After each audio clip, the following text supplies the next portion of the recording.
My chair makes noise. I don't want this chair anymore. It's not used to the weight of anyone being in it. 'Cause normally I've got your notes.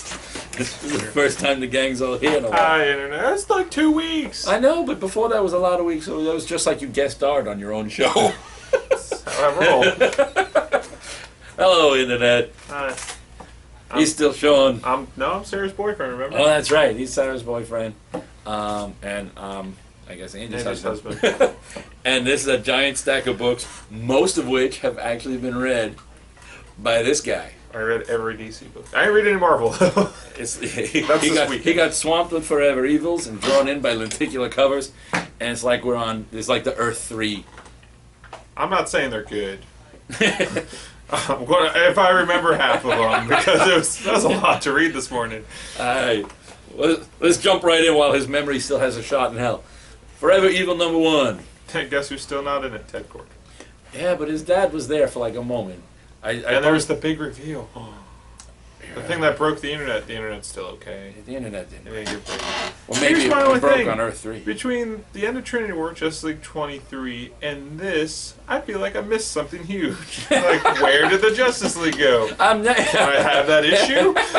They're dead? Where? When did this happen? I reread Trinity War. They're still alive at the very end of Trinity War. I hope this ends with the even newer 52. The new and improved 52. Now with more cleaning power. But this is a good first issue. I liked it a lot. Despite what Jared thinks. Here's the thing, people who are upset, like, Moon can't go in front of that, throws off the axis. It's a fucking comic book. Because if we can accept that just a couple years ago there was Krypton was another planet added to our solar system, and it didn't mess with gravity at all. So clearly, shoving the moon around, not a big deal. He inhaled kryptonite. That was the best part of this. I can't believe the moon got moved like that.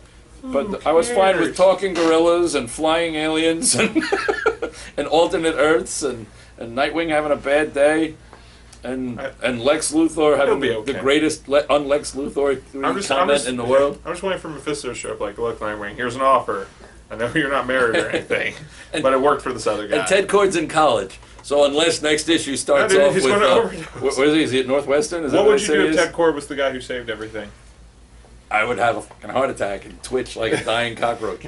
7 months from now. I'm just waiting for the next issue to start with, reports are coming in. The crime syndicate has destroyed Northwestern. Survivors. there was only one casualty, though. Just 10. Alright, Star Wars #1, based on the Lucas draft. Here's what you're going to need to know. Take everything you knew about Star Wars, alright, you got it? It doesn't exist. Remember some names. That's about it. There's no Han or Chewie in this, and there's no droids so far. It was Darth good. Vader's not Anakin. Luke is old and looks like George Lucas. He does. Anakin had a brother. For a while. I don't know if Obi-Wan exists. Maybe. The art's gorgeous. There are moments, though, where it's like, okay, okay. I was like, oh, cool, that's the next issue. Darth Vader can breathe. That's the other thing. Darth Vader doesn't need to breathe in an apparatus. Darth Vader may have a slight scar. I thought this was the worst drawn panel in comics history, and then a review why. And I was like, okay. That makes sense. Oh, because the yeah. X-Men Battle of the Atom 1, or Part 1. Yes. Yeah, this is the actual X-Men battle, right? Is this? That's actual Battle of the Atom. And then there's also and we got all new X-Men 16, which is Part 2. They make the story. This is really, really good, although I will say some people may, of course, it's comic books, and we're talking about the internet, so there will be people who are not happy. For some reason, it bothers me less when the X-Men are written making decisions that even I'm thinking, wow, would that character really have just acted like that? But then, I don't know, it's the X-Men, and everybody they have so many books, everybody writes them, so they're never exactly the same people. But the team of who the future X-Men is was really, really good. Interesting, some reveals. This female Zorn that everybody's been going takes her mask off, and we find out who's under there and why. I like having the three beasts just having their own little beast conversations. What the hell's the third one? The future beast, who's like, oh, where'd he come from? The future. You know how the current X-Men... Here's the story. The current X-Men have... current Beast brought the original X-Men to now. Right. The future X-Men come back and go, you have to send them home having them here is that where the story everything. Yeah, that's what the storyline is. So I know nothing about this. Is the future X-Men come by and go, you've made a mess by keeping those past X-Men here. Some of the past X-Men are like, okay, let's go. There's a part, if you've been reading All New X-Men, there's the one character there who's got the healing power and may or may not be able to actually bring you back from the dead. There's a part where, you've seen the cover with Cyclops holding Cyclops? No. Little Cyclops gets taken out by a Sentinel for like a second and a half. But in that second and a half, current Cyclops winks out of existence and all the X-Men shit themselves. Yeah, so he comes back and all of a sudden, they're like, he's alive. And the other one comes back and goes, where the hell was I? and they're all like, holy crap. And that's why now they're fighting over, should they go back to their own time? Shouldn't they? Should they have their own say in it? What's predestined, what isn't? What's the film? Oh, yeah, give me that later. You're a good man. Magic hands. Our cameraman Dave did brought. Oh, a goblin. We'll need him later. But yeah, so it's actually it's pretty good and pretty fun, and the art's been good in both, so I'm happy. Invincible 105. You haven't read this, are you? No, I was just flying like Invincible. Okay, so this is like a coming of age issue. Like Mark realizes, like, shit, I'm having a kid. I gotta get my shit together. So he goes and talks to his dad. It's one of those talks that every kid has with his dad. It's like, thanks, Dad. But then at the very end, it's like, oh shit, that sucks. But yeah, it's really good. I can't say too much because you don't read it and it sucks. Because otherwise, I'll just go into full detail and be like, I'm really good. Well, I want to know, does the scene involve? So, Dad, what advice can you give me on being a superheroic father? Yeah. He's like, no, well, you know what? Never decide to betray your family in an adopted world and beat your son almost to death. It just makes complications for at least 100 issues. I mean, sort of. Not really. If you cannot sleep with bug women who... I want to know where Oliver is. He has not been in this book for like a year. What is he doing? Olivering around. Alright, so funny story about Bizarro. I read this thinking it was Cyborg Superman. And I'm getting halfway through it and I'm like, okay, I see where this becomes a Cyborg Superman story. Not knowing the new continuity for Cyborg Superman. And I get done with it, I'm like, this is a shitty Cyborg Superman story. There wasn't even a cyborg in it. And I look at the cover, I'm like, oh, it's Bizarro. Okay, Bizarro story. He grabbed the wrong one off the shelf. He was close. I really liked it. But I read all of these books, so you're going to get a somewhat review out of me on all of these. I really liked it. It's more a Lex Luthor story than a Bizarro story. Hand moves? And that's stupid. It doesn't really give us the full... It ends with him finally figuring out how to make the Bizarro. The Bizarro that's in this isn't actually Bizarro. It's Lex's initial run. It's the prototype that doesn't work. And...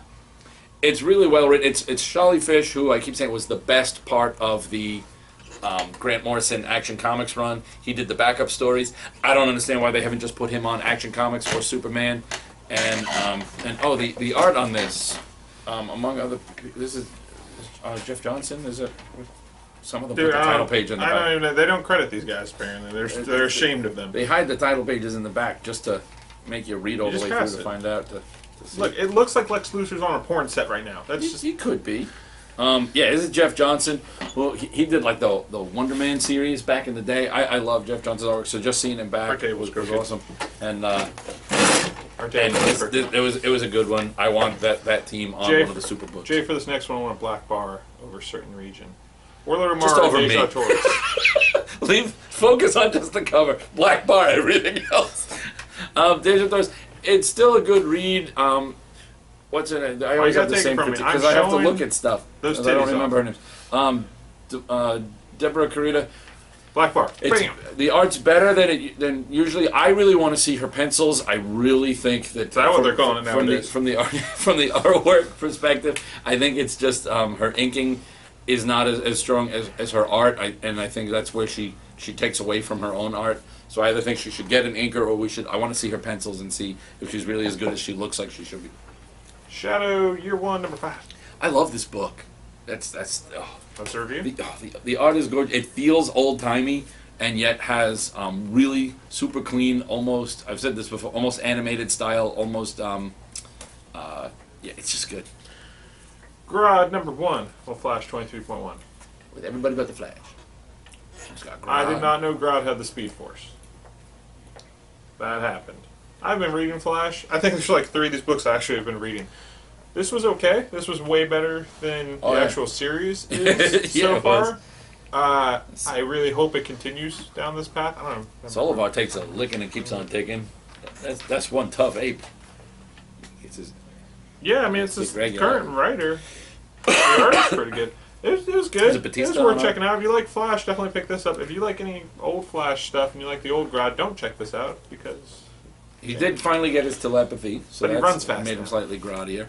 And they gave us some other... You get some Pied Piper. I know there's a lot of you out there like Pied Piper and Flash Rogues. There's some we haven't seen for a while. Oh, yeah. Big thing. Read Rainbow Forever Raiders Evil. Chroma now. Read Forever Evil before reading all of these. Yeah. Because otherwise you're just like, what the hell is going on? So, Critter Annual. It's good. It's got 2 stories.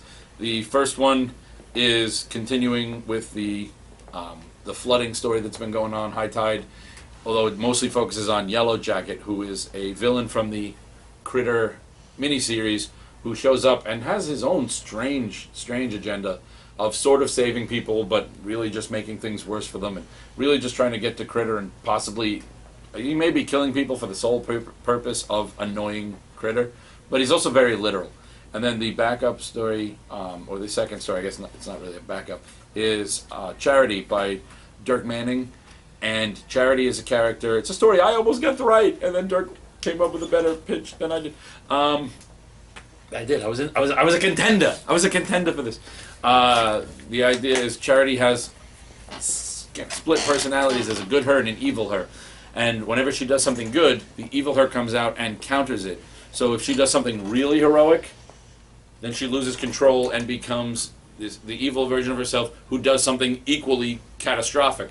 So she's torn between, does she save a school bus full of drowning kids and risk what the evil her will do, or does she end up, just sitting there and letting evil happen by letting them drown? And it's kind of an exploration of psyche.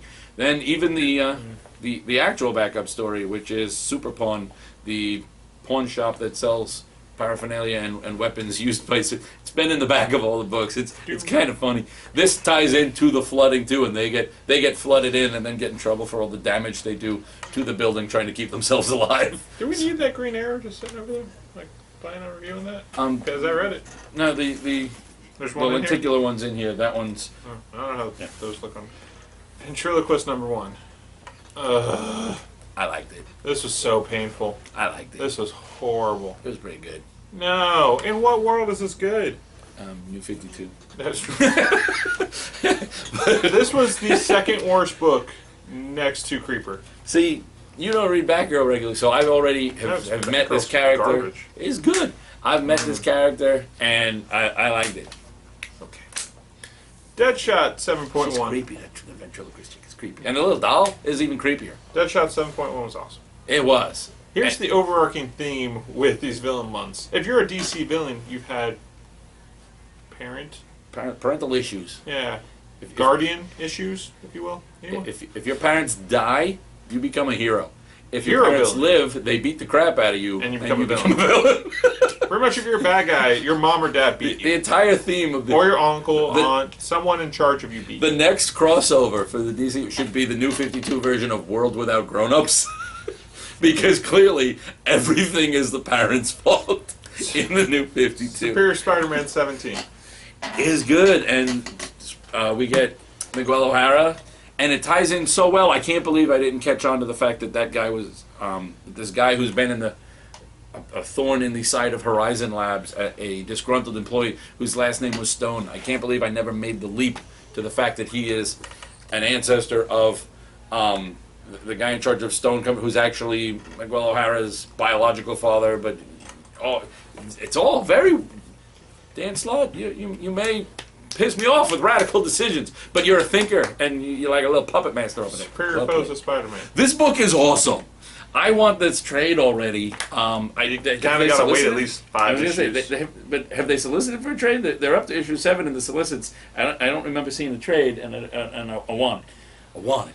I'm putting it on my order right here. This book is so good. No, you don't understand. This book is so good. Creeper #1 is not so good. This is the worst fucking book in this DC thing. I'm going to read Dial E for Hero, and I have more, or for Evil, and I hate Dial H. I have more faith that that book will be better than this piece of garbage. This was... There was a Catwoman book that came out a while ago. As a Dial H fan, I'm insulted. I think this was during the Joker thing, where it felt like pages were just thrown in randomly. That was more organized than this. This was just absolute garbage. At one point, I felt like it was attacking my brain. I was just reading this like, just end. My only attempt at a silver lining is there were a couple pages where Jack Ryder actually acted sort of like Jack Ryder. This is not the Creeper. But based on this is based on what they've crap. Based on what they've done to the Creeper, I think it's almost worse that they handled Jack well for a couple of pages. I think that almost made it worse. I will give it this: the 3D cover is cool. It is one of the coolest 3D covers they did. Absolution #3 is fucking awesome. This is fantastic. Oh my god! And at the very beginning, though, I was just like, and then he gets kicking people's ass. I'm cleaning up the block, taking names with his new trusty sidekick, Happy Kitty. See, here's the in the current previews, it's listed as the final issue. I'm like, final overall issue? Because I want more. I want like a volume 3. Yeah. It doesn't seem like there's going to be one. Infinity 2 is too much to read after reading 13 DC books of meh. There's a lot. I did read it in between reading a bunch of DC books. God, it hurt my head. I'm going to read this weekend. It jumps. There is a dimension, one part that I wasn't ready for and had to read twice because it was pretty late at night. I got to here. Wait, no, I've read the Gauntlet. There is a dimension, apparently. I got to this guy. Where sound is all broken down into one neutral tone. So it's the only dimension where Black Bolt can speak. He takes them there, doesn't tell, the readers don't know that's where they're going, the Avengers don't. All of a sudden Black Bolt just goes, listen, here's what's going on. And they're all like, how are you speaking? Once this guy appeared. He takes the Illuminati to this other dimension. Once that guy appeared, it was too much for me in the morning. Who's that guy? I don't know, guy with... Oh, yeah, the face guy. Poison Ivy, #1. It's not bad. I didn't read it, so it was pretty good. I enjoy it once again. Abusive father. Kills the mom, buries the mom in the backyard, dug up mom, so all of a sudden she's... Oh, and there is a really cool exchange between her and Bruce. Like her as a lab tech trying to convince Bruce that he should invest in these powers of hers. It's like a chemical. So that's pretty cool. And then she realizes she misses Batman. Because everything going on in Gotham is just... It reveals Gotham is just a shithole without Batman. Never mind the lack of, like, Robin or Batgirl or anything like that. Batman ties that city together. Is it? Two-Face is probably the best one. This is by far the best thing from this first week of books. His annoyance at their coin. I do like the coin. Do I save Gotham? Heads I save Gotham? It was tails I make it bleed. Weird enough, though, this was probably the best book, but the 3D cover was probably the worst of it. Because it didn't really do too much of anything. Yeah. But that was a damn good one. Action comic. Codename Action. This is good. It's Codename Action #1 is it's Dynamite, and it's basically spies. We've got Operative #5. He was the 5th spy, the 5th super spy. It's like a James Bond-esque type. He may as well be, and he's drawn even to look like he looks like young Pierce Brosnan. Say Pierce Brosnan. No, he looks like young Sean Connery. That's not Pierce Brosnan. It's true. It's true. It is not Sean Connery. Pierce Brosnan. And then you get the newest agent, who is Agent 1001. What the hell is this? And the two of them are the only ones available to go on this mission. Someone is replacing all the world leaders with doppelgangers who are now trying to. They're all so like your country. They're just replacing the presidents and prime ministers of various countries and getting them to all try and declare war on each other. And and drag everybody into war, including in the end they've got their American Crusader, who's like a Captain America type, who comes home and finds another him standing in the house going, yeah, you've been talking out against war, we need to fix that. So you've got spies, superheroes, doppelgangers, whole 9 yards. What else do you need? It was really, really good. You know what you need? Goblins. You do need goblins. Pathfinder Goblins #2. Look at the little plush goblin. Hey, plush goblin. This book, so good. The first one was hysterical. This one, added bonus, I was not prepared for the first story to be by Charles Soule, like one of my new favorite comic writers. And he does, even the title, his story is The Glorious Demise of Gurgle and Deep. About two seafaring goblins who want to rob a boat that they think is full of gold, but it's just two of them, so they go get other goblins to actually go to war, and it ends disastrously. His name is Jared because he's tiny. It looks like a Jared. Yeah. And then the second story is Magic Pig by James Sutter. Pig? No, there's a pig that beats the crap out of a bunch of goblins, so the chief decides it's magic, and then eventually, yes, one of the goblins, they find some magic items, they kill a guy, get his magic items, one gets an invisibility cloak and just starts wreaking havoc in the goblin town. He's stealing from other goblins, he's doing whatever, but when he steals the chief's magic pig, shit gets real, and it's just funny. It's just so good, so good. X Factor number 262. It's over, but it has kind of happy ending until someone picks up these pieces and does bad things to them, like is bound to happen. The best though is wait, but I gotta read from the last. Is a little kind of like a goodbye from Peter David, and he says in here, I'll never be able to read anyone else's take on them without feeling they're wrong, since I haven't processed the dialogue through my own head. But I'm sure that that will not deter others from taking up their stories, and I'm sure they'll do a splendid job with it. As for me, he's got other stuff that he's going to announce in a month. But I love the honesty of him just saying, I'm sure other people are going to use them, no problem. And I'm sure they'll do awesome things with it. But to me, I've written these characters for so damn long, no one else is ever going to write them, and I'll be able to think it's right. So I can't read anything else with these characters. And I just thought that was awesome. Batman Black and White is an anthology of a whole bunch of different creative teams. Chris Somney drew some, which was awesome. There was another ventriloquist story, and I wanted to throw this book across the room because I hate the ventriloquist after reading that book. This is the original one. Okay. This has nothing to do with the New 52. If you just want, like, Batman I think it's like 6 different Batman stories, random one-and-done Batman stories, pick this up. It was awesome. So they're handling this like the Adventures of Superman? Mm-hmm. Is it just good bad stories? I think it's only going to be like 5 issues. So. Yeah, number 5003. It's just 3. I have 5,000. The Owl's good. This issue. These are goblins. I feel like Dynamite should have goblins to everything. It's J.T. Kroll and Hubert Michael on art. J.T. Kroll does the writing. I like this book. It's the Owl and Owlgirl were heroes in the 50s. He was one of the ones that ended up in That's a thing. They were actual characters. They were Golden Age characters. These are some of the ones that ended up because of the that Urn and that whole Project Superpower story. But Owl came through. Owlgirl didn't, and now it's a superhero named that Bella wanted to make up. So she loves this book. That she doesn't. She's too young to be upset by the fact that someone beat her to a name. This is the granddaughter of the original Owlgirl and the time-displaced original Owlman, taking on. She's got more of a today's superhero, hurt them, kill them kind of attitude, and he's still got his 50s and realizing how out of place he is, and it's just well done. Desaad number 1. Desaad's a mess. That guy's almost as. I mean, this book wasn't great. It wasn't bad. I thought it was good. I know very little about Desaad. I thought he hated Darkseid though. He's usually he's a sycophant and kind of a sniveler, who's always scheming and whatever. This one, I guess, is more homesick. I don't really see the connection with Earth 2 too much until you get closer to the end. But it's good. If you're reading Earth 2, I would definitely recommend this. If you're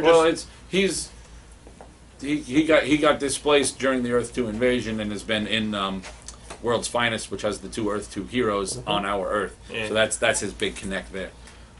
Joker number 1. Mm-hmm. It wasn't the train wreck I thought it would be. It was still a train wreck. But it wasn't the one I thought it would be. It was just a train wreck where a train went off the tracks and there was a lot of. It wasn't like a bus full of babies and nuns. Which Kubert wrote this? There's like 80 Kuberts. Which one wrote this?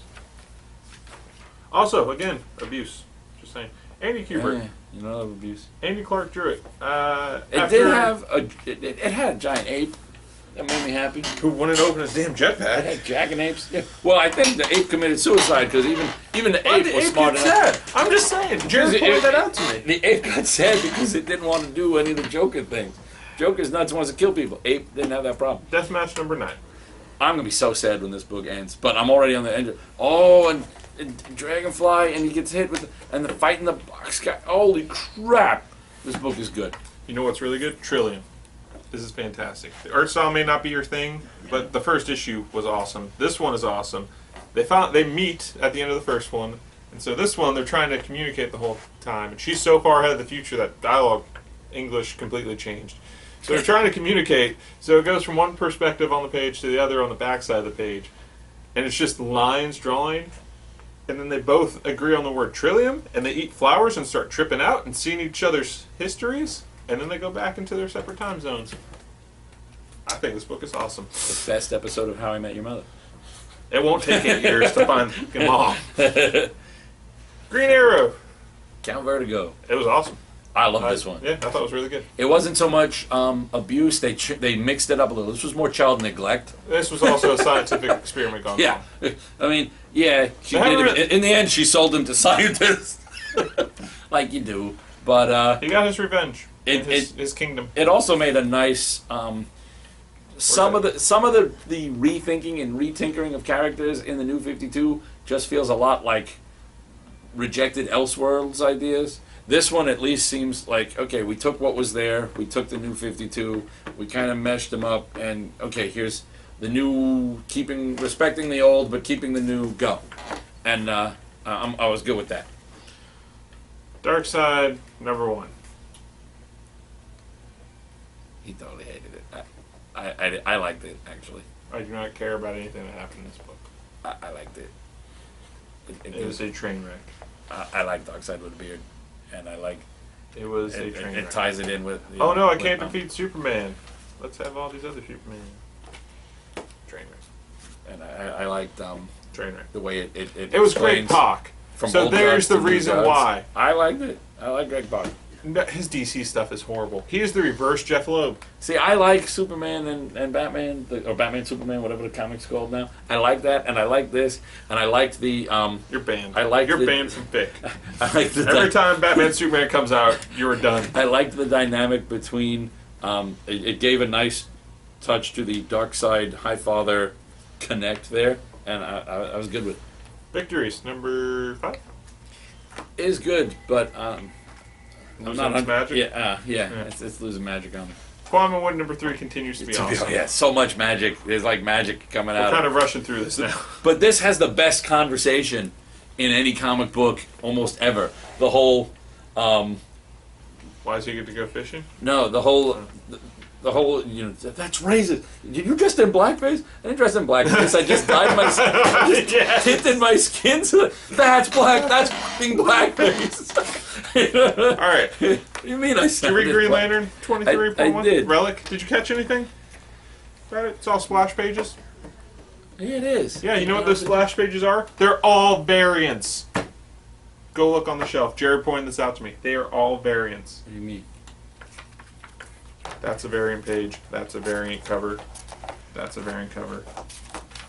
That's a variant cover. That's probably not a variant cover. Huh. That's a variant cover. That's probably not a variant cover. Yeah, these... No one drew this. They just threw a bunch of covers together. Doesn't even give a name to anyone in here. Fantastic. It does. What's the back there? Yeah, see? No pencilers. Oh no, Rags Morales. Rags Morales is also doing the variants for all these books.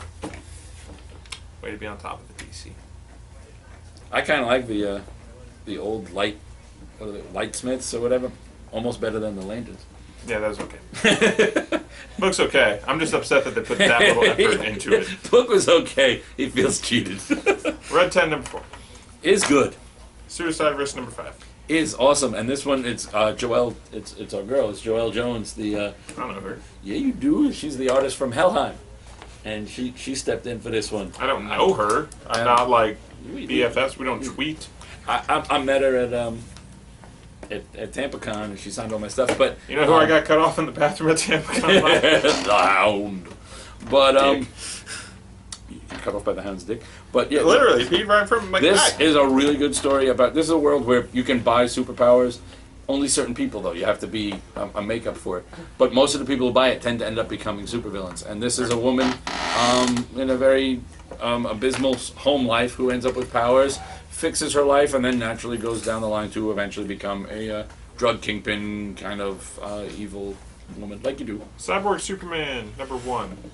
Supergirl should be this, not Action Comics. Yeah, it was okay. It just pretty much forget the previous Cyborg Superman. You know? Yeah. Forget Infinite Crisis. If you've been reading Supergirl, we already saw that new Cyborg Superman is in fact Zor-El. It's more of a Brainiac story at one point. Whatever. Brainiac helped make him into that, and I don't know. It's alright. It's okay. Shadow Man #10. I'm like 3 issues behind. So this is so good. Although we're getting a new creative team on this book, they announced. Yep. So, but this is so good. This is the origin of the Shadow Man legacy, and I forget his first name. I want to say Curtis, but I don't think that's it. Boniface. His the first member of the Shadow Man family to start the line of Shadow Man, and how he ties in with Mr. Dark's Blackface? His sister. They're like pure white. So Blackface? Yeah. No Blackface? God is Dead #1. This is a lot of setup. You got to set up a lot. You're going to kill God. It was okay first issue. It didn't grab me like East of West #1 did. The very last line was awesome. I don't want to repeat it on the air, though. It's that awesome. It's that awesome. We're afraid to say it out loud on the interwebs. Did you read it? I'll read it to you afterwards. Black Bat #5. Is good. Lords of Mars #2. Tarzan and Jane make it to Barsoom. That's Mars. And they are being played by the wrong side, and someone is now going to pit one superpowered Earth champion versus another superpowered Earth champion, and we're going to have the usual comic book required 2 heroes meet, fight, realize they're being played, team up, beat the bad guys. Mocking Dead #1. It's actually good. I wasn't exactly sure what to make of it. The idea is the government used to have a now defunct group called Tinseltown. The idea was they would study horror movies and prepare for scenarios in case any of these horror movies ever inspired people to come up to try and recreate these scenarios as some kind of warfare tactic. They broke it up into 2 divisions, one that dealt with realistic ones that could actually happen, and one that dealt with the more far-fetched sci-fi fantasy kind. And then it turns out now someone's created zombies, and they were like, and the one guy's like, I thought for sure the first threat we'd have to deal with would actually be giant robots. But it was pretty damn good. Army of Darkness vs. Hack Slash #2. This was really good. There were some moments in there where Ash sounded so much like Ash. And without like, sometimes they do that, we rehash dialogue he's already said in movies, so hey, we're writing that guy. But this was not dialogue rehashed so much as dialogue that sounded purely like, you just heard it in Bruce Campbell's voice in your head, and it was perfect. And it was really, really good.